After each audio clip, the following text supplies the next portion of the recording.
पूर्वी लद्दाख में वास्तविक नियंत्रण रेखा पर भारत और चीन के बीच तनाव लगातार बरकरार है। दोनों देशों के बीच सीमा पर तनाव को कम करने के लिए सेनाओं के बीच अगले दौर की बातचीत कब होगी, इस बात के कोई संकेत नहीं मिल रहे हैं। दोनों देश हाल के दिनों में कूटनीतिक बातचीत के दौरान इस बात पर राजी हुए थे कि कमांडर स्तरीय वार्ता आयोजित की जाएगी। 18 दिसंबर को WMCC की बैठक भी हुई थी। इसी दौरान भारत और चीन ने सहमति जताई थी कि दोनों देशों के बीच वरिष्ठ कमांडरों के बीच बैठक का अगला दौर जल्दी आयोजित किया जाएगा। लेकिन अब तक बैठक को लेकर कोई साफ संकेत नहीं मिल रहे हैं और न ही अभी तक सैन्य वार्ता के लिए कोई तारीख प्रस्तावित है। दोनों पक्षों ने अब तक 8 दौर की सैन्य वार्ता की है, लेकिन अब तक सीमा विवाद का नतीजा नहीं निकला है। भारत और चीन के सैनिक LAC पर लगातार डटे हैं। भारतीय सेना और चीनी पीपल्स लिबरेशन आर्मी ने 8वें दौर की वार्ता के दौरान कहा था कि वो अपने सैनिकों को गलतफहमी से बचने के लिए कहेंगे। दोनों देशों ने इस बात पर सहमति जताई कि पूर्वी लद्दाख में LAC से सैनिकों के जल्द और पूरी तरह डिसएंगेजमेंट के लिए अगले दौर की सैन्य स्तर की बातचीत जल्द होनी चाहिए। कैसे सुलझेगा विवाद?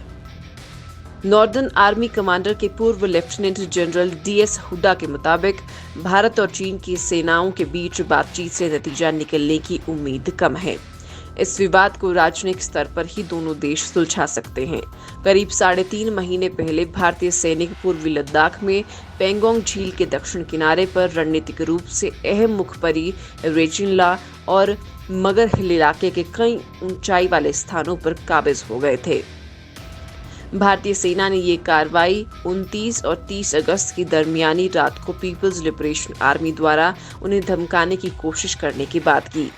भारत ने साफ साफ कहा है कि चीन के सैनिक इस साल अप्रैल से पहले जहां थे वो वहां चले जाएं, जबकि चीन भारतीय सैनिक को पीछे हटने को कह रहा है।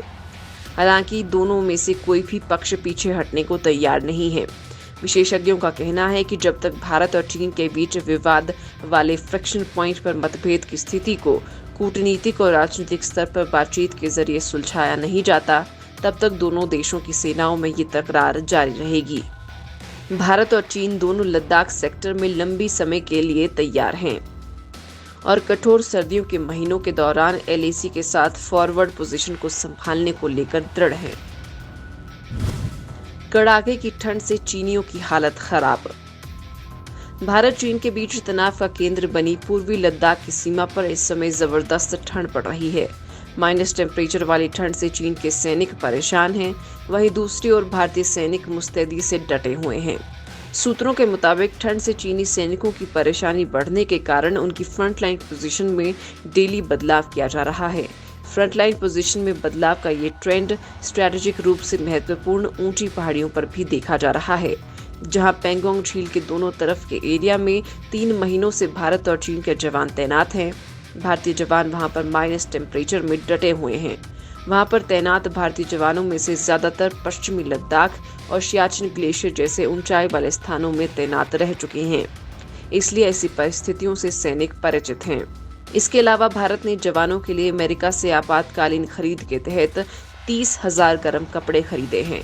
ये स्पेशल गर्म कपड़े सियाचिन और पूर्वी लद्दाख क्षेत्र मोर्चे पर तैनात जवानों के लिए हैं। इसके साथ ही सैनिकों के लिए सर्दियों में 60,000 पीस का भंडार भी रखा है। ऐसे में सीमा पर तैनात इन जवानों के लिए अब गर्म कपड़ों का सेट 90,000 का हो चुका है। लद्दाख में कड़ाके की ठंड को देखते हुए सैनिकों के लिए ये तैयारी की गई है।